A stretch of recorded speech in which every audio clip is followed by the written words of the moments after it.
మీరు తీసుకునే అదే మందులు, అదే నాణ్యమైన మందులు, కానీ సగం ధరకే.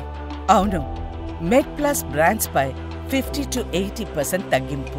యూజువల్గా గ్యాస్ట్రైటిస్ ఇటువంటి సమస్యలు ఉన్నప్పుడు ఎలాంటి లక్షణాలతో వస్తారంటే, మొదటగా కడుపు నొప్పి కానీ, కడుపు మంట కానీ, ఛాతిలో మంట కానీ, తేన్పులు ఎక్కువ రావడము, కడుపు ఉబ్బరంగా ఉండడము, ఎక్కువ పిత్తులు రావడము, ఇలా రకరకాల సమస్యలతో వస్తారనమాట. యూజువల్గా జనరల్గా కామన్ పీపుల్ ఈ సమస్యలని గ్యాస్ ప్రాబ్లము, గ్యాస్ట్రైటిస్ అని అంటూ ఉంటారు. కానీ ఇందులో కూడా ఒక 2-3 రకాల ప్రాబ్లమ్స్ ఉంటాయండి. మొదటగా గ్యాస్ట్రైటిస్ అంటే కనుక కడుపులో వచ్చే ఇన్ఫ్లమేషన్ని గ్యాస్ట్రైటిస్ అని అంటారు. యూజువల్గా ఈ ఇన్ఫ్లమేషన్కి, ఈ గ్యాస్ట్రైటిస్కి కారణాలు కొన్ని ఉంటాయి. మొదటగా ఒకటి వచ్చేసి హెచ్ పైలోరీ అనే బ్యాక్టీరియల్ ఇన్ఫెక్షన్ ఒకటి.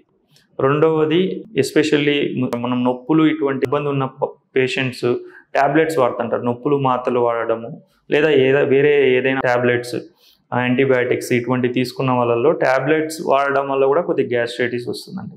ఇది కాకుండా స్మోకింగ్, డ్రింకింగ్, దీనివల్ల కూడా గ్యాస్ట్రైటిస్ డెవలప్ అయ్యే అవకాశం ఉంటుందండి. అది నెక్స్ట్ ఇంకొక కారణం వచ్చేసి ఎక్కువ మసాలా పదార్థాలు తినడము, ఎక్కువ కారం ఉన్న పదార్థాలు తినడము, దీనివల్ల మన కడుపులో సూపర్ఫిషియల్గా ఉన్న పొరని కొద్దిగా డ్యామేజ్ అయ్యే అవకాశం ఉంటుంది. దీన్ని గ్యాస్ట్రైటిస్ అని అంటారండి. ఇలా చాలా కారణాలు ఉంటాయి. ఈ గ్యాస్ట్రైటిస్ ఉన్న పేషెంట్స్ కడుపు నొప్పి, కడుపు మంట, కడుపు ఉబ్బరం ఇటువంటి కంప్లైంట్స్తో ఎక్కువ వస్తారండి. ఈ హెచ్ పైలోరీ అనేది చాలా ముఖ్యమైన కారణం అండి. దాదాపు 70 to 80% ఆఫ్ ది పీపుల్లో ఈ గ్యాస్ట్రైటిస్ రానికి కారణం ఈ హెచ్ పైలోరీ అనే బ్యాక్టీరియా.